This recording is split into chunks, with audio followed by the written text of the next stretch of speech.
E aí, pessoal? Tudo pronto para a gente mergulhar fundo em mais um tema fascinante. Chorados? Hoje a gente vai se aventurar num terreno que mexe bastante com a cabeça. A sabedoria ancestral e a ciência moderna. Uau. Será que esses dois mundos, assim, tão diferentes à primeira vista, podem, sei lá, ter pontos em comum? Olha, eu acho que a gente vai se surpreender. A gente vai ver como ideias, tipo, de culturas milenares se conectam com descobertas da física, da psicologia e até da física quântica. É de abrir a mente. Será que os nossos ancestrais, já tinham insights sobre o universo que a ciência só está descobrindo agora? Quem sabe, né? A gente vai usar como guia para esse mergulho o livro Em Busca do Conhecimento do Hélio Silva Campos, um estudioso brasileiro que se dedicou a fundo a esse tema. O campus faz conexões, assim, surpreendentes entre ensinamentos ancestrais, física moderna e até energia sutil, viu? Interessante. E você que está aí ouvindo, provavelmente se interessou por esse tema porque, no fundo, você também se pergunta: será que a gente pode aprender com o passado para entender melhor o presente? E quem sabe, até vislumbrar o futuro? Com certeza. A gente vai tentar desvendar alguns mistérios e, quem sabe, até repensar a nossa própria visão de mundo. É isso aí. Para começar, vamos viajar no tempo e explorar a sabedoria ancestral. O Campos destaca como algumas culturas indígenas, tipos Bororo, aqui do Brasil, e os Dogon, do Mali, detêm conhecimentos que, na época em que eles viviam, pareciam completamente impossíveis. É incrível, né? O livro menciona os Dogon que há séculos já falavam sobre a existência de uma estrela companheira de Sirius, a Sirius B. Só que essa estrela é invisível a olho nu, né?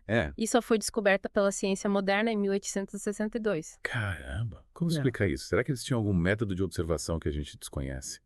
Ou será que a gente subestima a capacidade de observação e a intuição dos nossos ancestrais? O que me intriga é que esse conhecimento dos Dogon sobre Sirius B não era só uma curiosidade, sabe? Ele fazia parte da cosmologia deles, da forma como eles entendiam o universo, o lugar da humanidade nele. Então não era só astronomia, era uma visão de mundo. Exatamente. E essa visão de mundo era holística. Para eles tudo estava interligado. O céu, a terra, os seres humanos, as plantas, os animais. E essa ideia de interconexão me lembra muito a física quântica, né? O entrelaçamento quântico, por exemplo, mostra que partículas, mesmo estando distantes, podem estar conectadas de forma instantânea. Pois é. E o Campos explora essa convergência de ideias. Ele cita um exemplo fascinante de um fazedor de chuvas que restaurou a harmonia de uma vila ao restabelecer o seu próprio equilíbrio interior. E é legal. Então a ideia é que a gente também faz parte dessa teia de conexões e que o nosso estado interior pode influenciar o mundo ao nosso redor. Exatamente. Para algumas culturas ancestrais, essa conexão entre o ser humano e a natureza era algo fundamental. E a gente vê, de certa forma, essa mesma ideia ressurgindo na física moderna. Fascinante. A gente começa a perceber que a sabedoria ancestral e a ciência moderna, apesar de seguirem caminhos diferentes, podem chegar a conclusões semelhantes. E por falar em caminhos diferentes, você já se perguntou como a alquimia, com toda a sua aura de mistério, se relaciona com a ciência moderna? A alquimia. Aquela coisa de transformar chumbo em ouro. Que relação isso pode ter com a ciência? Olha, a gente tende a ver a alquimia como algo mágico, místico. Mas, de certa forma, ela foi uma precursora da ciência. Sério? Tipo, qual ligação? Os alquimistas, na busca pela transformação da matéria, desenvolveram técnicas e métodos que foram importantes para a química, por exemplo. Mas o que me chama a atenção é a visão de mundo deles. E qual era essa visão? Eles acreditavam no unus mundus, uma realidade única que permeava tudo. Para eles, o mundo material era apenas uma parte de uma totalidade interconectada.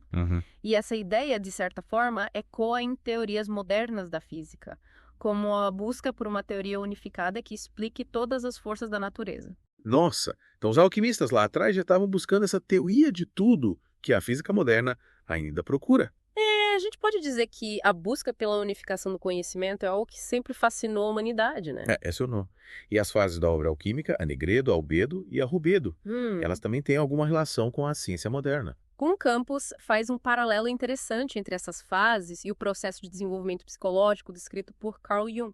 Interessante. A Negredo, fase inicial de caos e desintegração, pode ser comparado ao confronto com a sombra, o nosso lado obscuro. Nossa, que interessante. Então, a alquimia era também uma jornada de autoconhecimento. Tardo Munsi, não. A Albedo, fase de purificação, se relaciona à integração dos nossos aspectos masculino e feminino. E a Rubedo, fase final, simboliza a integração do self, a realização do nosso potencial. É como se a transformação da matéria, buscada pelos alquimistas, esperasse a transformação da nossa própria psique, a nossa busca por individuação, por wholeness, como dizia o Jung. Exatamente. E essa busca por integrar os opostos, por transcender a dualidade, é algo que vemos tanto na alquimia quanto na física moderna. Mas peraí, a ciência moderna não se baseia na objetividade, na separação entre o observador e o observado. Como fica essa história de interconexão, de unificação? É aí que a gente começa a perceber as limitações da visão de mundo que predominou na ciência a partir do século XVI. Você está falando daquela visão mecanicista, que via o universo como uma máquina perfeita, governada por leis imutáveis. Isso mesmo. Essa visão, que teve seu auge com Newton, levou a uma ênfase na objetividade, na separação entre o sujeito e o objeto, na busca por leis universais e previsões exatas. E essa busca pela objetividade acabou deixando de lado a subjetividade, a intuição, a experiência individual, né? Exatamente. E essa visão mecanicista, determinista, começou a ser desafiada no final do século XIX com o surgimento de novas ideias e teorias. Que ideias e teorias são essas? Que começaram a balançar essa certeza da ciência clássica. Uma delas é a teoria do caos, que questionou a previsibilidade absoluta do universo. O livro explica como pequenas mudanças nas condições iniciais de um sistema podem levar a resultados completamente diferentes. É o famoso efeito borboleta. O bater de asas de uma borboleta no Brasil pode causar um furacão nos Estados Unidos. Uau! É como se o universo estivesse nos dizendo: ei, não sou tão previsível quanto vocês pensam. E como essa imprevisibilidade se conecta com a gente. Com a nossa vida. A teoria do caos nos mostra que o futuro não está totalmente determinado pelo passado. Existe espaço para o acaso, para a criatividade, para o livre-arbítrio. Ou seja, a gente não é só um joguete do destino. A gente tem a possibilidade de influenciar o curso da nossa vida do mundo. Exatamente. A gente não é só um produto das circunstâncias. A gente tem o poder de fazer escolhas, de criar nossa própria realidade. Que empoderador. E essa quebra de paradigma nos leva a outro ponto crucial: a revolução quântica. A física quântica, com suas descobertas, nos leva para um novo nível de compreensão da realidade. Prepare-se para mergulhar num mundo onde as coisas não são bem o que parecem ser. Estou pronto. Mas confesso que física quântica sempre me pareceu algo muito complexo, cheio de fórmulas e conceitos abstratos. Calma, a gente vai navegar por esse universo juntos sem complicar. O importante é entender a essência da coisa, a mudança de visão de mundo que a física quântica nos propõe. Então vamos lá, me explica. O que é essa tal revolução quântica? O que ela mudou na nossa forma de entender o mundo? A física quântica mostrou que a realidade, no seu nível mais fundamental, é muito mais complexa e interconectada do que a gente imaginava. As coisas não são tão separadas, tão definidas como a física clássica nos fazia acreditar. Mas como eles chegaram nessa conclusão? Quais foram as descobertas que levaram a essa revolução? Foram várias descobertas importantes, uma complementando a outra. Mas podemos começar com Max Planck, que em 1900 descobriu que a energia não é contínua, mas sim quantizada, ou seja, existe em pacotes discretos, como se fossem grãos de energia. Que doideira! Eu sempre imaginei a energia como algo que flui, como uma onda no mar. E agora você está me dizendo que ela vem em pacotinhos. Pois é. Essa descoberta de Planck foi a faísca que deu início à revolução quântica. E logo depois, em 1905, Einstein, usando a ideia de Planck, explicou o efeito fotoelétrico, mostrando que a luz, além de se comportar como onda, também se manifesta como partícula, o fóton. A luz é onda ou partícula? Me explica essa história direito. Aí tá o mistério. A luz tem uma natureza dual. Ora se comporta como onda, ora como partícula, dependendo de como a gente observa. Então a realidade depende da nossa observação. Tipo, a gente cria a realidade ao observá-la. É mais ou menos isso. A física quântica nos mostra que a gente não é um observador passivo da realidade, mas sim um participante ativo. A nossa consciência influencia o mundo ao nosso redor. Caramba! Isso tem implicações profundas, hein? Então a gente não está separado do universo. A gente faz parte deles. Exatamente. E essa dualidade onda-partícula que a gente viu na luz também se aplica à matéria. Sério? Então a gente também é onda e partícula ao mesmo tempo. Em 1924, Luigi Broglie propôs que a matéria também possui propriedades ondulatórias. Isso foi confirmado por experimentos. Ou seja, tudo no universo, luz e matéria, tem essa natureza dual. Minha cabeça está explodindo, mas qual a implicação disso? O que essa dualidade muda na nossa forma de ver o mundo? Muda tudo. A física quântica nos mostra que o mundo não é feito de blocos sólidos e separados, mas sim de ondas de probabilidade, de possibilidades que se manifestam de acordo com a nossa interação com elas. Então, o universo é mais fluido, mais maleável do que a gente imaginava. Exatamente. E essa fluidez, essa maleabilidade nos coloca como co-criadores da realidade. É responsabilidade, hein? Mas se a gente pode influenciar a realidade, como fica a questão do destino do livre-arbítrio? Heisenberg, em 1927, formulou o princípio da incerteza, que afirma a impossibilidade de determinar com precisão absoluta páreas de propriedade de uma partícula, como posição e momento. Quanto mais sabemos sobre a posição de uma partícula, menos sabemos sobre seu momento e vice-versa. Então, no mundo quântico, a gente não pode ter certeza de nada. Tudo é incerto. A incerteza é inerente à realidade quântica. E essa incerteza se reflete na equação de onda de Schrödinger, formulada em 1926, que descreve o estado de um sistema quântico em termos de probabilidades. A gente não pode saber com certeza onde uma partícula está, apenas a probabilidade de encontrá-la em determinada região do espaço. E como essa visão probabilística da física quântica se conecta com a nossa experiência no mundo macroscópico, onde as coisas parecem mais sólidas, mais definidas? É aí que entra o princípio da complementaridade, proposto por Niels Bohr, um dos grandes nomes da física quântica. Segundo Bohr, há aspectos da realidade que parecem contraditórios, como a dualidade onda-partícula, podem coexistir, embora a gente só possa observar um deles por vez. Bohr estava dizendo que a realidade é paradoxal, que a gente só consegue ter uma visão parcial dela. Sim. E que a nossa percepção, limitada pelas ferramentas que a gente usa para investigar o mundo, constrói a realidade que a gente observa. É muita informação para processar, mas acho que eu estou começando a entender a profundidade da revolução quântica. E como essa nova visão da física se conecta com a sabedoria ancestral? O que o livro fala sobre isso. O Campos argumenta que a física quântica, ao revelar a interconexão fundamental do universo e o papel da consciência na observação da realidade, se aproxima da visão holística presente em diversas culturas ancestrais. Então a ciência moderna, através da física quântica, está redescobrindo o que os nossos ancestrais já sabiam. De certa forma, sim. A física quântica nos devolve a visão de um universo interconectado, onde a consciência desempenha um papel fundamental. Uma visão que permeava a cosmologia de muitas culturas ancestrais. Incrível. E o livro explora outras áreas além da física quântica. Sim, o Campos vai além da física quântica e nos leva para o universo da energia sutil e da conexão mente-matéria. Ele explora ideias de David Bohm e Wolfgang Pauli, dois físicos que se aventuraram além dos limites da física convencional. David Bohm. Me lembro vagamente de ter lido algo sobre uma ordem implícita. Você está certo. Bohm propôs a ideia de uma ordem implícita, um nível de realidade mais profundo que subjaz a ordem explícita, o mundo da manifestação física que a gente percebe com os nossos sentidos. Então seria como se existisse uma realidade oculta, da qual tudo que a gente conhece emerge. Exatamente. E essa ordem implícita, segundo Bohm, é um campo de potencialidade pura e interconectada, onde tudo está em constante movimento de dobramento e desdobramento, que ele chamou de holomovimento. Holomovimento. Parece coisa de ficção científica. E essa ordem implícita, como ela se relaciona com a matéria e a energia? Para Bohm, a ordem implícita é a fonte de toda a matéria e energia. A matéria e a energia que a gente percebe no mundo físico são apenas manifestações dessa ordem mais profunda, que se desdobra em formas e padrões. Então a realidade é como um holograma, onde cada parte contém a informação do todo. É uma boa analogia. E Bohm introduziu outro conceito importante, a informação ativa. Uma espécie de força que guia a organização da matéria e da energia, moldando-as em formas e estruturas. Informação ativa. É como se a informação tivesse um papel criador na formação da realidade. Sim. Para Bohm, a informação não é apenas um conjunto de dados, mas uma força que atua sobre a matéria e a energia, organizando-as e guiando sua evolução. E essa informação ativa, de onde ela vem?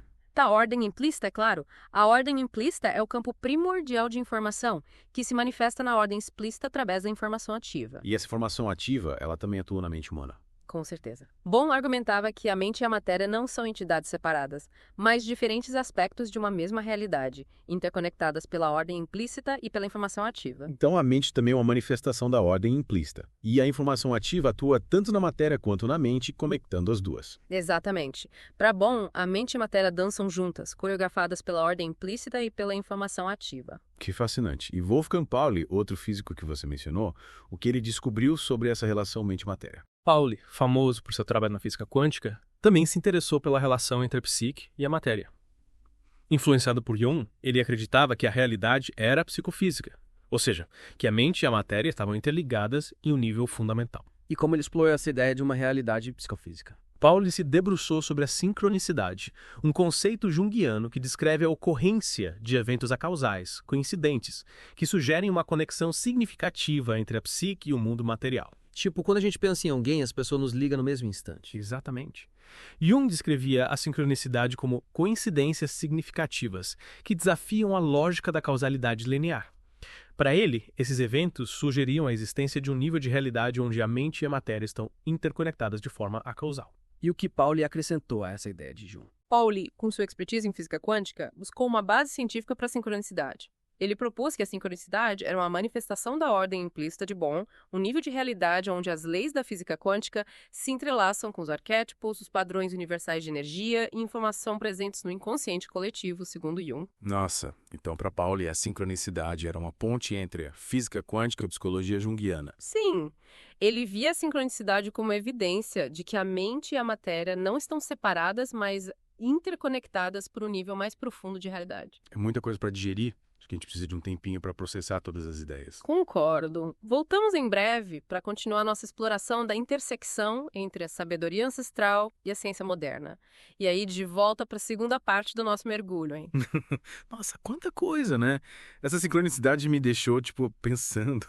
É como se o universo estivesse dando pistas o tempo todo, mas a gente, distraído, não percebe. Pois é, a sincronicidade nos desafia a prestar atenção aos sinais, às coincidências que, sei lá, parecem ter um significado especial. E voltando ao livro do Hélio Silva Campos, ele destaca como essa visão holística, essa percepção da interconexão de tudo, era muito presente nas culturas ancestrais. Mas a ciência moderna, pelo menos no início, toma um rumo, diferente, né? Com ênfase na objetividade, separação entre observador e observado. Exatamente. O Campos traça esse percurso histórico, né? Mostrando como a visão mecanicista de Newton, que via o universo como uma máquina perfeita, meio que dominou o pensamento científico por séculos, né? A razão e a observação objetiva eram consideradas as únicas ferramentas válidas para o conhecimento. E essa visão teve um impacto enorme na forma como a ciência se desenvolveu, né? Total. Tudo bem que essa busca por leis universais impulsionou descobertas incríveis, mas será que a gente não pagou um preço por essa objetividade? Com certeza. A subjetividade, a intuição, a experiência individual, que eram tão valorizadas em culturas ancestrais, acabaram ficando de lado. E como essa visão mecanicista se encaixa com as descobertas da física quântica? Afinal, a física quântica mostra que a realidade é muito mais complexa, imprevisível e interconectada do que a física clássica imaginava. É uma contradição, né? A física quântica rompe com essa visão determinista do universo, mostrando que a realidade, no seu nível mais fundamental, é tipo um campo de potencialidades, onde a incerteza e a interconexão reinam. Então a física quântica seria uma espécie de ponte entre a sabedoria ancestral e a ciência moderna. Em muitos aspectos, sim. A física quântica, ao questionar os pilares da física clássica, abre espaço para uma visão de mundo mais próxima daquela que a gente encontra em várias culturas ancestrais. E como a ciência moderna está lidando com essa nova visão da realidade, será que estamos caminhando com uma integração entre a ciência e a espiritualidade? Olha, eu acho que a gente está vivendo um momento de transição, sabe?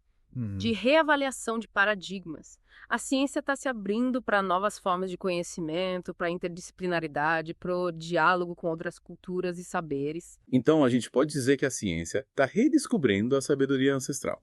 É um processo em curso, com desafios e resistências, mas eu acho que a tendência de integração, sabe? A ciência está reconhecendo a importância da subjetividade, da intuição, da interconexão. E qual o impacto dessa integração na nossa vida? O que muda pra gente? Muda a nossa forma de nos vermos no mundo. O Campos, ele nos convida a repensar o nosso papel na realidade. Se a mente e a matéria estão interconectadas, as nossas intenções, pensamentos e ações influenciam o mundo ao nosso redor. É como se a gente estivesse despertando para o nosso poder co-criador. E como a gente pode usar esse poder de forma consciente e responsável? Entra a sabedoria ancestral. O resgate da conexão com a natureza, o cultivo do autoconhecimento, o desenvolvimento da intuição, da compaixão, são caminhos para a gente usar a ciência e a tecnologia de forma mais ética e sustentável, em harmonia com a teia da vida. É um chamado para uma nova era, onde a ciência e a espiritualidade se unem para criar um futuro mais consciente, compassivo, sustentável. Exatamente. E a energia sutil, que a gente conversou antes? Que papel ela desempenha nessa nova era? A energia sutil, como explorada por Born e outros cientistas, é a ponte entre a mente e a matéria, o fio condutor que conecta todas as coisas. Ao compreendermos a natureza da energia sutil, a gente pode acessar níveis mais profundos da realidade e manifestar nosso potencial criativo de forma mais plena, mais harmoniosa. E como a gente pode acessar essa energia sutil? Meditação, yoga. Olha, existem diversos caminhos. O contato com a natureza, as práticas artísticas, o desenvolvimento da compaixão, tudo isso nos ajuda a nos sintonizar com a energia sutil. O importante é encontrar o caminho que ressoa com a gente, né? É como se a gente estivesse abrindo um portal para uma dimensão mais profunda da realidade. Onde a intuição e a criatividade nos guiam. E a alquimia, com a sua busca pela transformação, como ela se encaixa nesse contexto. A alquimia, na sua essência, buscava a transmutação da matéria e da consciência. Os alquimistas, através desses experimentos e práticas, buscavam a união dos opostos, a integração da sombra, a iluminação da consciência. E essa busca alquímica encontra ressonância na física quântica e na psicologia junguiana. Com certeza. A física quântica, ao revelar a dualidade da partícula, a interconexão fundamental da realidade, o papel da consciência se aproxima da visão holística dos alquimistas, que viam a matéria e a consciência como aspectos interligados de uma mesma realidade. E a psicologia junguiana, com seus conceitos de inconsciente coletivo, arquétipos, sincronicidade, também dialoga com a alquimia. Sem dúvida. Jung via na alquimia uma metáfora para o processo de individuação, a jornada de autoconhecimento, integração da psique. Então, a alquimia, a física quântica e a psicologia junguiana mostram que a transformação individual e a transformação da realidade estão, intimamente ligadas. Exatamente. E o campus nos convida a abraçar essa visão holística, a reconhecer a interconexão de todas as coisas, a integrar a razão com a intuição, a ciência com a espiritualidade, a tecnologia com a ética. É um chamado para a gente despertar para a nossa natureza multidimensional, para o nosso poder co-criador, para a nossa responsabilidade na construção de um futuro mais consciente e sustentável. Um futuro onde a sabedoria ancestral e a ciência moderna se unem para criar um mundo mais harmônico, justo, compassivo. Nossa, quanta coisa para absorver. Acho que a gente precisa de um tempinho para digerir todas essas ideias antes de continuar a nossa exploração. Concordo. Voltamos em breve para a terceira e última parte do nosso mergulho profundo. De volta para a última parte do nosso mergulho. E aí? Bora lá para essa última parte. Nossa, a gente descobriu tanta coisa nesse mergulho, né? E olha, eu acho que a gente ainda tá só na superfície. É verdade. Imagina quanto conhecimento ainda precisa ser integrado, quanta coisa a gente pode aprender um passado para construir um futuro, sei lá, melhor. É verdade. E, para fechar com chave de ouro, vamos voltar a falar do Wolfgang Pauli, aquele físico que, se inspirou em Jung na sincronicidade. Ele realmente se aprofundou na questão da interconexão entre a psique e o mundo físico. Lembra que a gente comentou que ele buscava uma base científica para a sincronicidade, queria entender como esses eventos, tipo acasais, poderiam ser explicados pela física moderna. E ele encontrou essa base na ordem implícita de Bohm, aquele nível de realidade mais profundo que a gente discutiu. Para Pauli, a sincronicidade era uma manifestação dessa ordem, onde as leis da física quântica se entrelaçam com os arquétipos, aqueles padrões, universais de energia e informação que, segundo Jung, habitam o inconsciente coletivo. Então, a sincronicidade seria como uma porta de entrada para essa ordem implícita, revelando a interconexão profunda entre a mente e a matéria. Exatamente. É como se a sincronicidade nos mostrasse que a mente e a matéria não estão separadas, mas entrelaçadas em um nível fundamental da realidade. E será que a gente pode, sei lá, aumentar a probabilidade de vivenciar esses eventos sincronísticos? Sintonizar a nossa mente com a frequência do universo. Olha, o Campos não explora esse ponto no livro. Mas a gente pode especular um pouco, né? Se a sincronicidade é uma manifestação da ordem implícita, onde a mente e a matéria estão interconectadas, talvez a gente possa aumentar as chances de vivenciar esses eventos ao cultivarmos a nossa intuição, né? Prestar mais atenção aos sinais do universo. Estar mais aberto ao inesperado. Faz sentido. É como se a gente pudesse abrir um canal de comunicação com o universo, ficando mais receptivo às mensagens que ele nos envia. Exatamente. E essa abertura para a sincronicidade pode nos levar a uma compreensão mais profunda, né, da nossa conexão com o universo, do nosso papel na teia da vida e do nosso potencial criativo. É como se a sincronicidade nos convidasse a, despertar para uma dimensão mais mágica da realidade, onde a intuição, a criatividade, a interconexão guiam os nossos passos. E como a gente coloca tudo isso em prática? Como a gente integra essa sabedoria ancestral com a ciência moderna no nosso dia a dia? O Campos nos deixa com essa pergunta, com esse desafio. Ele não dá uma receita pronta, mas nos convida a buscar os nossos próprios caminhos. A experimentar, a explorar, a criar. É um chamado para ação, né? Para a gente sair da teoria, botar a mão na massa, experimentando na nossa própria vida interconexão entre a sabedoria ancestral e a ciência moderna. Isso mesmo.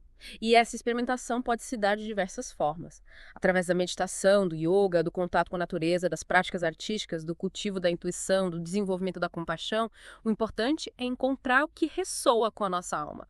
O que nos conecta com essa dimensão mais profunda da realidade. Um convite para uma jornada, né? De autoconhecimento, de descoberta, de transformação. Uma jornada que nos leva além dos limites da ciência convencional.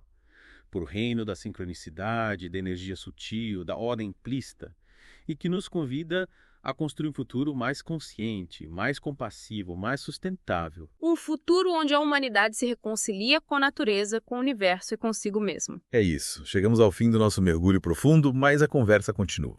Convidem seus amigos, compartilhem suas reflexões, explorem os links na descrição do episódio e vamos continuar juntos essa jornada de busca pelo conhecimento. Até a próxima. Até a próxima.